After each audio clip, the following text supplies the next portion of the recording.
think somebody is leaking Tinubu videos in the APC camp. OB Keeng to ease no eye, coming out with the music to ease your mind. Hi guys, it's OB Keeng once again in the house to another video for you guys. As you must know by now from the title, this is a continuation of the Tinubu videos the news won't show you series, where I talk about the strange succession of Tinubu's gaffes. Hope you're enjoying the holiday season, and I sincerely hope that you've gotten your PVC. We need your voice to be heard. We need everybody's voice to be heard in 2023 so that we can know the direction of this country. So ensure you get your PVC and get ready to vote. When we last left Nigerian presidential candidate Bola Ahmed Tinubu, he was in Bayelsa State in a rally where he instructed us to take your broom, hold it tight. It was a very confusing rally in the rain where Tinubu even seemed to speak against his own party and where the interpreter was very stressed out. I guess after this rally, the APC and Tinubu's campaign team felt that they were not being very convincing. So this time around, they decided to move to London, Chatham House, to have a town hall different. The moderator started the event in earnest by butchering Gbajabiamila's name. We had the Right Honourable Femi Gabajamiali, Speaker of the Representatives. Gabajamiala. Tinubu started his presentation in a way we've been accustomed to, with a gaffe. Distinguished ladies and gentlemen, Your Excellencies, my governors from Lagos State, are from Nigeria. But then after that, he started reading from two teleprompters in front of him, which really drained the color from this whole event. I hereby urge all my fellow contestants in this election to do the same. Let the sovereign will of the people decide the path of our nation. And let this election be determined by voters, making their choice freely rather than domineering intimidation and trouble some few. When Tinubu was done with his presentation, it was time for the question and answer session, and the first set of questions actually came with fire. The first gentleman that asked tackled the NNPC issue, and this was the time for Tinubu to actually prove himself. If you would like to answer the questions, Mr. Tinubu. Let me once demonstrate here. One of those philosophers I wanted doctrine that I believe firmly in is teamship, unbreakable team. To demonstrate that, I will choose the first question, assign it to Dele Alake. Okay. And the second question, assigned to Nasiru El-Rufai. And third question, assigned to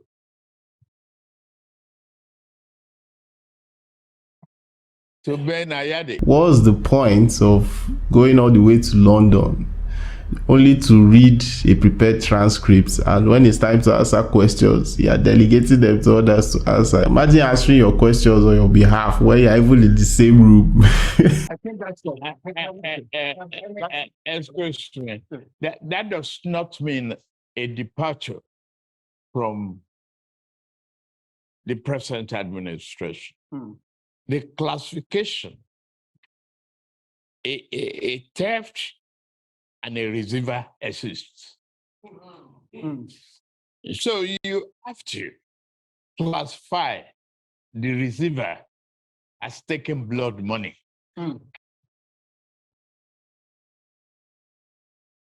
What? Even when they are trying to answer the question for you, you just have to find a way to mess it up. He then directed the question on insecurity to the governor of one of the most insecure states in Nigeria right now, Kaduna State. I mean, is that how this teamship works? For the question on education, Tinubu decided to take that one himself. Then he now used the opportunity to show how much power he has over the Lagos State governor. I want the governor of Lagos State to stand up. Yes, it's a you. And it's driving the fifth largest economy in Africa today, and the transformative government of our legacy, my own personal legacy. The second set of questions from the audience came in, and Tinubu did the same thing again. You spent a long time today talking about the problems that Nigeria has, but you've been an integral part of the government for the last 2 terms. Why should people vote for you? Why are you a fit and proper person to be president? Well, the same method.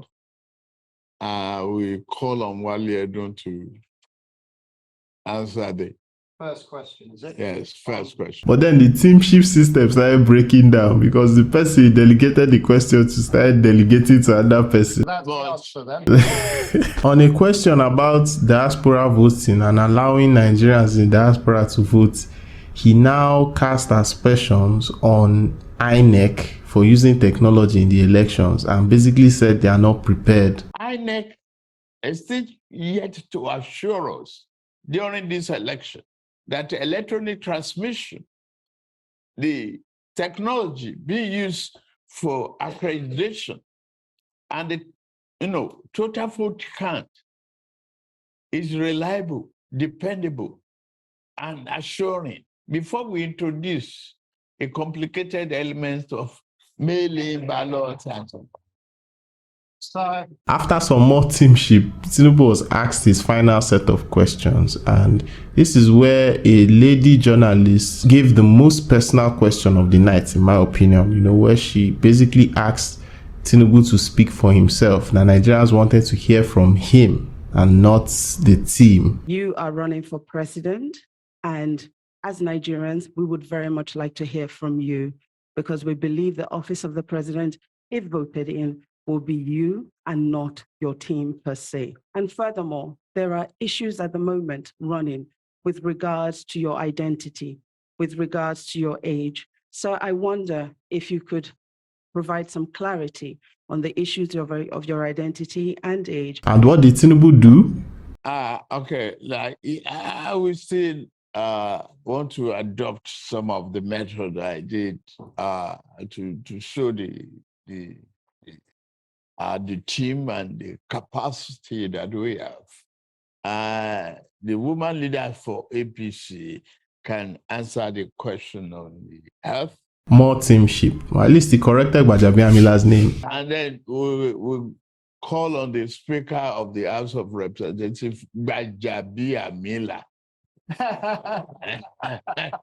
At the time of birth, I was dated March 29, 1952, and the family record. I didn't think then, that day, I've determined to be or decided to be a president of the Federal Republic of Nigeria. Why is he reading his date of birth from a piece of paper? My record is consistent. And the school and the university, they question. They now convinced that they wasted their money and their time. The record is there. The transcript is there. So in March 1952, I'm not claiming another father. I am Tinubu and Tinubu proper. If they want a DNA, they could as well require for one. One of them has been even accused of not being a Nigerian citizen. I didn't touch that area.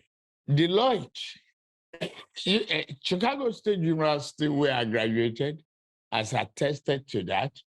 Now I can announce that I've received my original replacement degree certificate from them.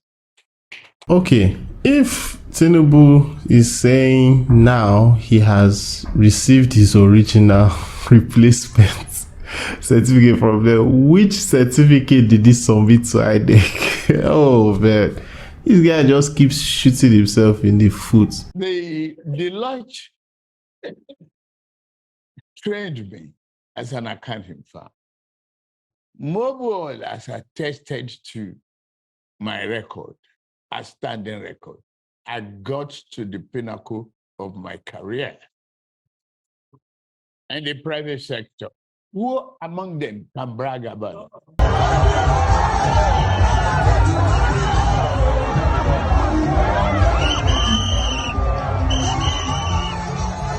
Yes, you want to wrestle with the pig, you got to live with the dirt. That's what I'm doing. I go into politics, knowing fully well that it's a muddy water. Smog will come. You will have to live with the dirt and make sure you're upright to finish the job. Then, for his final answer, when he was tackling why he's not giving one-on-one interviews to Nigerian media, he now insulted the whole Nigerian media space. Excuse me. Be quiet. Why? I see myself as a marketable individual. Want to use me to make money, and I'm saying no. Very embarrassing. Following this, the Tinubu campaign team released a video of him dancing.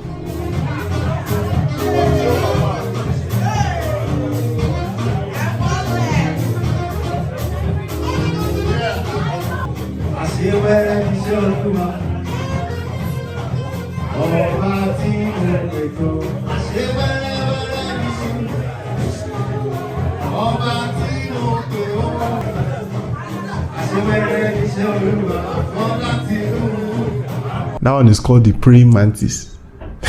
I'm not sure what that was meant to achieve. There was another video we got from London that was released, but I don't think it was released with approval. This leaked video showed Tinubu, it was quite concerning because he was talking about the strategies that he intended to use to grab power. Where are we? No. Political power is not going to be served in a restaurant.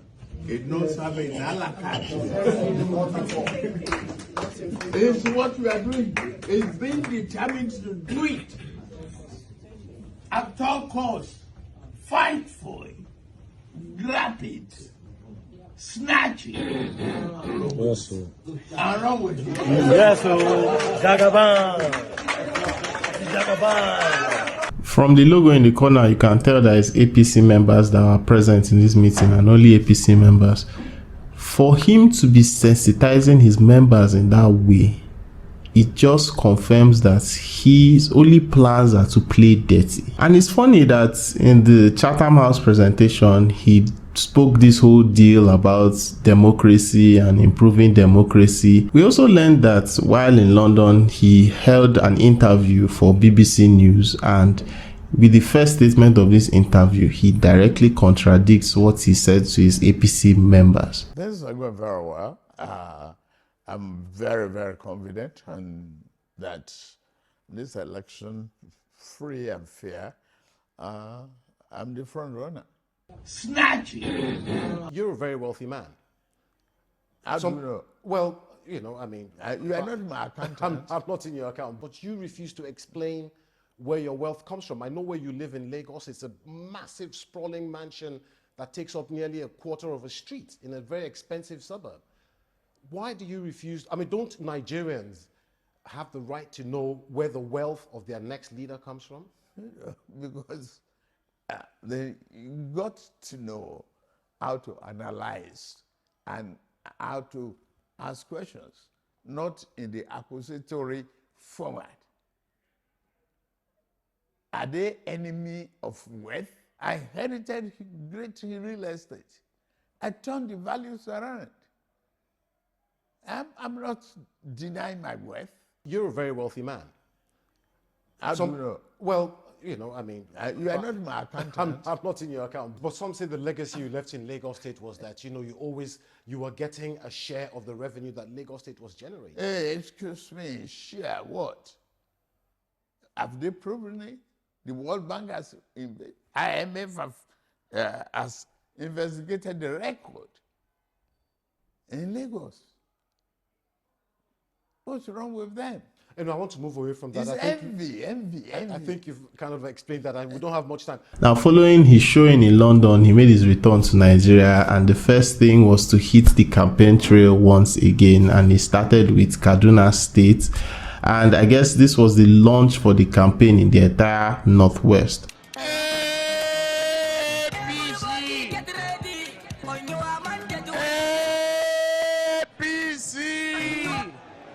Tinubu decided to start by doing something he has never done before, which is start the session with a prayer. May Allah bless you. Awuzu billahi minash shaitani rajim. Bismillahir rahmanir rahim. In the name of our Lord, the magnificent, the Father of all, the ruler, the greatest, God Almighty, that brought you here to acknowledge our party, to remain loyal to our party. Listen, I'm not a Muslim, but even I know that there was a lot wrong with that prayer. God will turn this sunny day to a brighter day and bless you and your children. Give you its mercies. You will never regret today.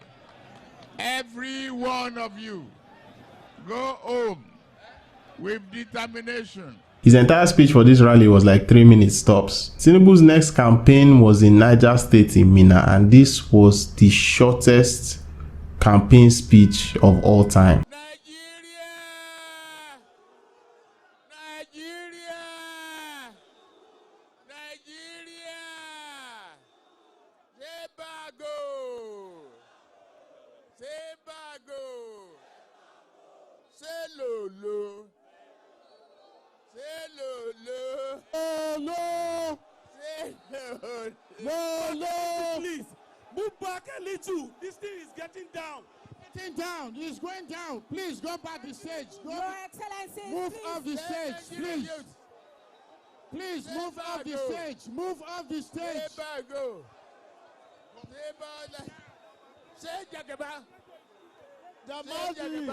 You know, a lot of people keep saying that Tinubu was rushed off the stage for health reasons, which could be true, but honestly, it seems there was something up with the stage, and I guess they had to whisk Tinubu away from there, you know, for his own safety. In his next rally in Cross River State, he made it a town hall. It's a town hall rally. You know, it's a town hall rally.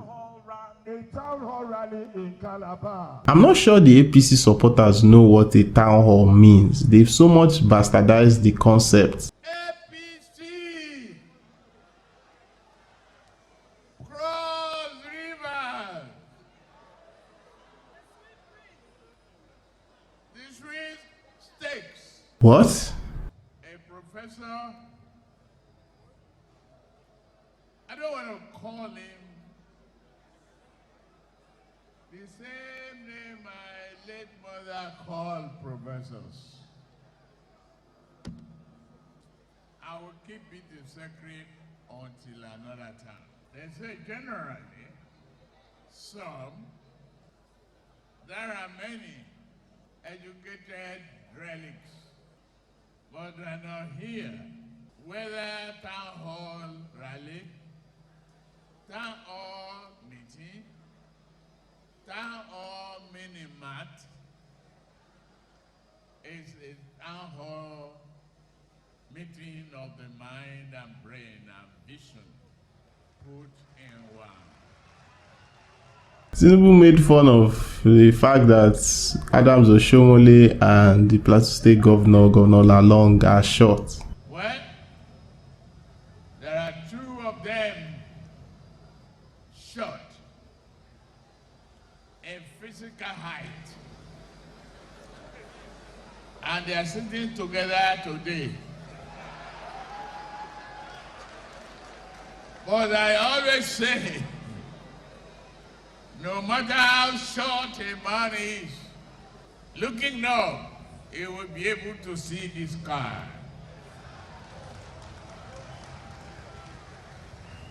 Healthcare program is a forte.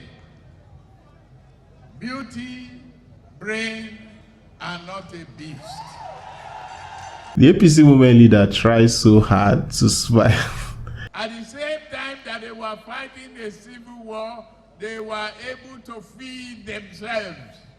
What are we talking to ourselves about? Cassava, maize, àgbàdo. We fight, we break pipelines, we waste our oil, polluted our water, and poisoned all the fish and the meat that we will use as means of livelihood. The waterfront that can beat Miami. That looks like the former Akwa Ibom State Governor, Godswill Akpabio. Why is he wearing a mask? Professor Governor Ayade is working with other governors. After this election, we will know how many are progressive, but we will stay in majority.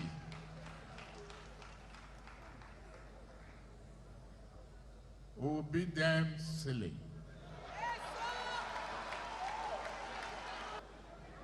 Am I lying? If we're being honest with ourselves, Tinubu's series of campaigns for the 2023 presidential election are the worst that we've ever seen in Nigeria's history. There is no redeeming factor in these campaigns. He's going from state to state making gaffes, you know, contradicting himself, saying things that are opposing what he said before, and basically making a comedy show of the whole thing. Anyways, thanks so much for watching this video. You guys do like, subscribe, share, and comment. Everybody needs to know what's going on in the political space right now. We need to know so that we can make an informed decision in the 2023 presidential elections, and the best way we can do that is share this video. Thanks again for watching. My name remains OB Keeng, and I'll see you guys in the next one.